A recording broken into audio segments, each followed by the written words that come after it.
대한민국 근현대사를 성경적 세계관으로 알리고 전하는 대한역사문화원의 한국 근현대사 바로 알기 특강입니다. 대한민국 건국의 걸림돌 공산폭동 두 번째 이야기입니다. 지난 시간 대구 10월 폭동이 한반도 최초의 조직적 공산폭동이자 한반도 모든 공산폭동의 원조였다고 했습니다. 이제 오늘 살펴볼 제주 4.3 사건은 자유민주주의 대한민국 건국을 무산시키고 한반도 공산화를 꾀한 공산폭동입니다. 이 그림을 한번 보실까요? 빨간 승용차가 과속으로 달려와 정지신호에 정차 중이던 검정 승용차와 추돌했습니다. 이 사고의 과실을 따져보면 생각할 것도 없이 100% 빨간 승용차의 과실이 분명합니다. 교통법규를 조금이라도 아는 사람이라면 빨간 차를 가해자로, 검은 차를 피해자로 생각할 것입니다. 그런데 사고 처리 과정에서 도저히 납득할 수 없는 이유로 가해자와 피해자가 뒤바뀌었다면 피해자의 심정은 어떨까요? 만약 그런 억울한 상황이 여러분에게 일어났다면 아마 너무 억울해서 화병이 나지 않을까요? 그런데 대한민국 근현대사에 이와 같은 황당한 일이 실제로 진행 중에 있습니다. 가해자와 피해자가 뒤바뀐 것도 모자라 가해자는 피해자가 되어 온갖 보상과 위로를 받고 피해자는 가해자가 되어 억울함을 삭혀가며 숨죽이고 살아가는 어처구니 없는 사건. 그것이 바로 제주 4.3 사건입니다.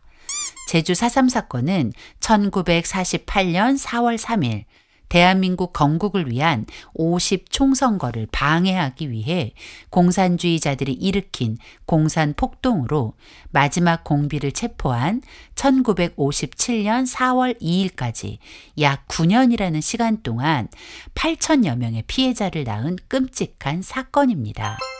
2000년 1월 12일 4.3 특별법이 제정된 후 약 20년 만인 2022년 2월 26일 21대 국회 본회의에서 4.3 특별법 전부 개정안이 재석의원 229명 중 찬성 199명, 반대 5명, 기권 25명으로 가결되었습니다. 이 개정안 통과가 의미하는 것은 제주 4.3 사건을 국가 공권력에 대항한 민중항쟁과 국가 공권력에 의한 민중학살로 규정하여 희생자에게 국가가 배상한다는 것입니다. 그래서 제주 4.3 사건의 피해자로 등록된 본인과 유가족에게 국가가 1인당 약 9천만 원을 지급한다는 것으로 배상의 총액은 약 6조 원이나 됩니다. 이 배상을 받는 이들이 진짜 피해자라면 아무런 문제가 없습니다. 하지만 결론부터 말하자면 이 개정안 통과는 가해자와 피해자를 뒤바꾼 황당한 결정이라는 것입니다. 왜냐하면 제주 4.3 사건은 민중항쟁이 아닌 대한민국 건국을 방해할 목적으로 공산주의자들이 일으킨 공산폭동이며 무장 반란이었기 때문입니다. 때문에 2022년 2월 26일 제384회 임시국회 제7차 본회의에 제주 4.3 사건 진상규명 및 희생자 명예회복에 관한 특별법 전부 개정안 통과는 명백한 위헌이며 공산주의자들의 끈질긴 역사 왜곡의 산물이라 할 수 있습니다. 왜곡된 역사로 4.3 사건을 이해하면 우리가 사는 이 나라는 자랑스러운 대한민국이 아닌 태어나지 말아야 할 나라가 되고 맙니다. 그래서 우리는 제주 4.3 사건을 정확히 알아야 합니다. 오늘은 제주 4.3 사건 발생 직전의 시대적 상황을 먼저 살펴보고 4.3 사건의 진정한 배후, 4.3 사건을 일으킨 폭도 반란군의 잔인한 죄상을 이야기해 보려 합니다. 해방 직후인 1945년 12월 모스크바 3상 회의에서는 한반도의 완전한 독립을 위해 신탁 통치를 결의하고 그 실행은 미소공동위원회를 설치하여 그 결정에 따르기로 했습니다. 하지만 미국과 소련의 의견차가 좁혀지지 않았고 1947년 9월 17일 미국은 한반도 독립 문제를 유엔으로 넘겼습니다. 1947년 11월 4일 유엔 총회는 한반도의 완전한 독립을 위해 남북 단일 선거를 실시하도록 결의했죠. 남한은 유엔의 결정을 환영했지만 북한은 단일 선거 결사 반대를 외치며 유엔의 결정을 받아들일 수 없다고 반발했습니다. 북한이 단일 선거를 반대한 데는 다 이유가 있었습니다. 북한은 해방과 동시에 북한을 공산화하라는 스탈린의 지령에 따라 체계적인 공산화 작업에 착수하였고 1946년 2월 8일 우리나라의 행정부에 준하는 북조선 임시인민위원회를 조직하여 이미 공산 정권을 완성한 셈이었으니 선거를 할 이유가 없었던 것입니다.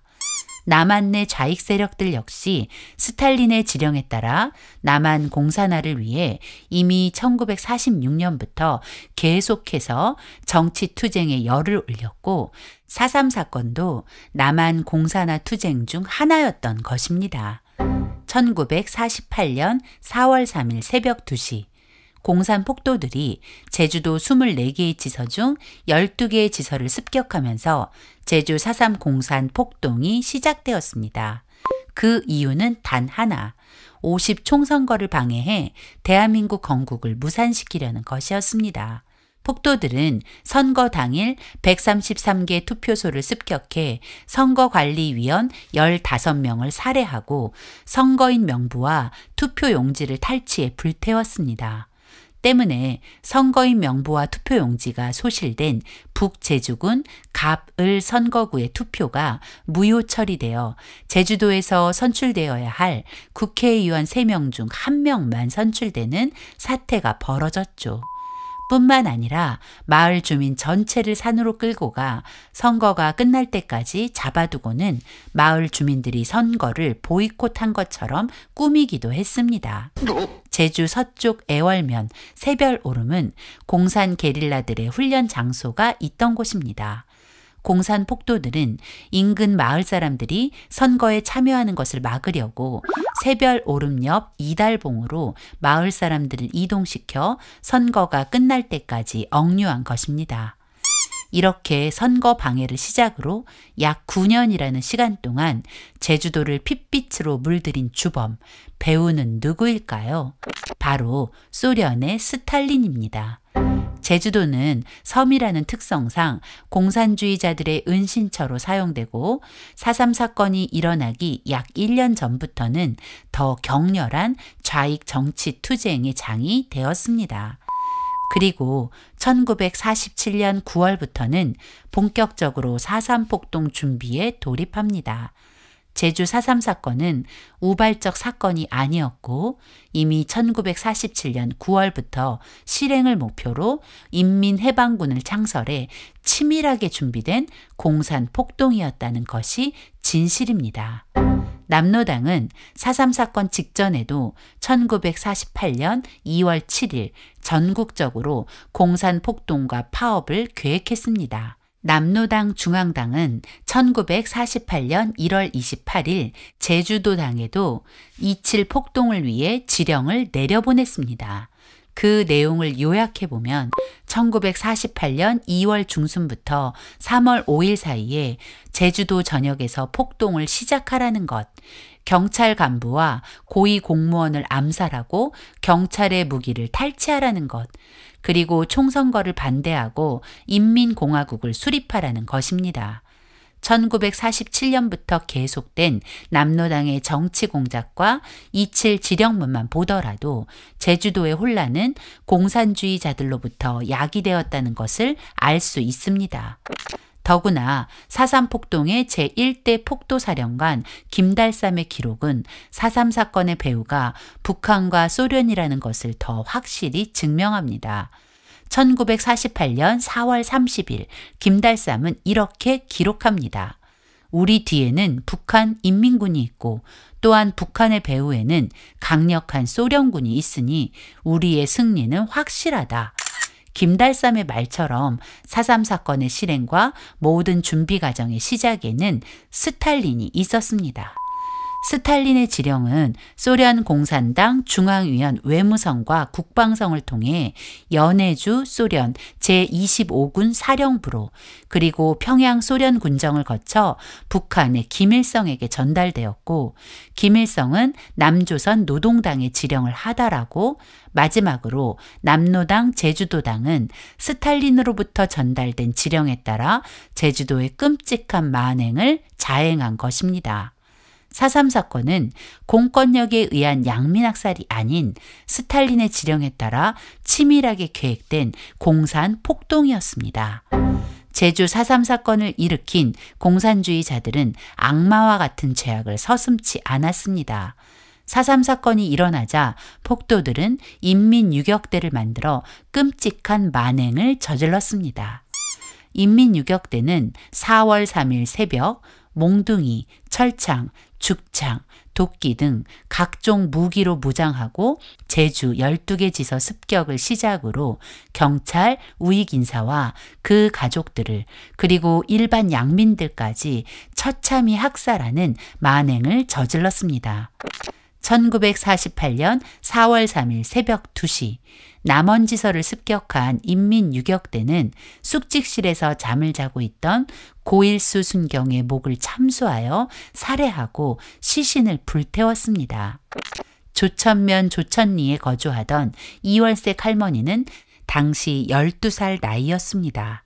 이월색 할머니의 아버지가 돈과 쌀 그리고 신발을 보내라는 공비들의 요구에 협조하지 않는다는 이유로 인민유격대는 이월색 할머니의 아버지, 어머니, 숙부 그리고 어린 동생들을 포함한 일가족 8명을 무참히 살해했다고 합니다. 이월색 할머니는 가족들이 처참하게 살해당하는 현장에서 구사 일생으로 혼자 살아남았지만 온몸에 남아있는 총상과 창칼로 찔린 상처들은 절대 그날을 잊을 수 없게 한다고 합니다. 서귀포시 남원읍 남원리에 살던 정남국 씨는 남원리 민보단장이라는 이유로 1948년 11월 28일 임신 6개월째인 부인을 비롯하여 어린 자녀들과 누이 동생들, 누이 동생의 자녀 등 태아를 포함한 11명이 한꺼번에 납치 살해되어 구덩이에 파묻히는 참변을 당했다고 합니다. 정말 4.3 사건이 민중 항쟁이라면 태아까지 살해하는 만행을 저지를 이유가 있을까요? 제주도에서 택시 운전을 하시는 김 선생님은 제주 4.3 사건으로 큰아버지와 당시 17살이던 삼촌을 잃었습니다. 인민유격대는 김 선생님의 아버지께서 경찰이라는 이유로 가족인 김 선생님의 큰아버지와 삼촌을 잡아가 잔인하게 학살했다고 합니다. 김 선생님 가족이 피해자임에도 불구하고 김 선생님의 아버님은 형님과 동생의 죽음을 자책하며 괴로움 속에서 일평생을 사셨고, 김 선생님 역시 자신이 피해자 가족이라는 말도 당당하게 할 수 없게 된 것이 현실입니다. 제주도 출신 최초 목사 이도종 목사님은 4.3 사건 당시 성도를 신방하러 가다가 공산 폭도들에게 붙잡혔습니다. 폭도들은 목사님에게 공산 폭동이 성공하도록 기도해달라고 했고 공산 폭동에 가담할 것을 종용했습니다. 하지만 이도종 목사님은 결코 공산주의자들을 위해서 기도할 수 없다고 했습니다. 결국 폭도들은 이도종 목사님을 생매장했습니다. 공산 폭도를 체포, 신문하는 과정에서 목사님의 순교 사실이 드러났고 목사님의 시신을 발굴했을 때 무릎을 꿇고 기도하는 모습이었다고 합니다.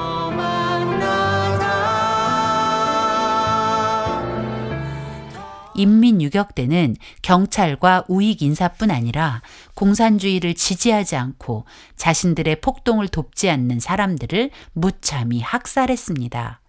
인민유격대의 만행은 1953년 6.25 전쟁 중에도 멈추지 않았습니다. 이 지도를 보면 제주도 대부분의 지역에서 공산 폭도들의 만행이 계속되었다는 것을 알게 됩니다. 이 과정에서 공권력이 투입되고 폭도들과 전투가 벌어지기도 했습니다. 그러나 왜곡된 4.3 사건의 역사는 공권력 개입을 국가 폭력으로 매도하며 나라를 위해 목숨을 내놓은 군인과 경찰의 명예를 더럽히고 있습니다. 공권력 개입은 양민 학살이 아닌 제주도민을 보호하기 위한 정당한 행위였음을 기억해야 합니다. 이렇듯 잔인한 공산 폭도들의 끔찍한 만행은 제주 4.3 사건이 명백한 공산 폭동이며 대한민국의 건국을 회방한 반란 사건임을 스스로 증명하고 있는 것입니다. 그러나 뻔뻔하게도 역사를 왜곡해 대한민국의 정체성을 부정하려는 세력들은 제주 4.3을 이렇게 정의합니다. 50 총선거는 남한만의 단독 선거로 남북 통일을 가로막기 때문에 그에 반대하는 제주 4.3 항쟁 인민 봉기를 일으킨 것이며 이를 진압한 이승만 정권과 군인, 경찰은 학살자다. 그들의 말은 모두 거짓입니다. 통일을 가로막은 것은 총선거를 반대한 소련과 김일성 일당 그리고 그들의 추종 세력 남로당이었습니다. 한반도가 통일할 기회를 공산주의자들이 거부한 것입니다. 그러므로 제주 4.3 사건은 절대 항쟁일 수 없습니다. 대한민국 건국을 방해하기 위해 공산주의자들이 일으킨 폭동이며 반란일 뿐입니다. 제주 4.3 사건을 항쟁으로 미화하는 사람들은 이승만 정권과 군인, 경찰을 학살자라고 합니다. 또한 폭동의 원인도 국가 공권력에 떠넘깁니다.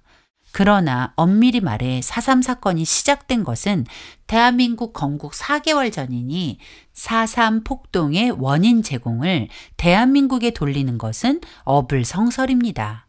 또 이승만 대통령과 경찰, 군인을 학살자로 몰아가는 것은 더 우스꽝스러운 일입니다. 나라는 국민의 안전을 책임질 의무가 있습니다. 공산 폭도들에 의해 제주도가 학살의 장이 되는 것을 보면서도 국가가 반란 세력을 제압하지 않고 지켜만 본다면 그것이 바로 지탄받을 행위인 것이죠. 제주도민을 공산 폭도로부터 구하기 위해 공권력이 개입한 것이고 그 행위는 정당한 것이었습니다. 제주 4.3 사건은 항쟁도 국가폭력도 아닌 50 총선거를 무산시켜 대한민국 건국을 방해할 목적으로 일으킨 공산 폭동이며 무장 반란입니다. 현재 4.3 사건은 폭동을 일으킨 가해자가 피해자로 폭도와 맞서 대한민국을 수호한 군인과 경찰은 가해자로 완전히 뒤바뀐 상태입니다. 이제 진실을 아는 사람들이 일어나 4.3 사건의 뒤바뀐 진실을 바로 잡아야 할 것입니다.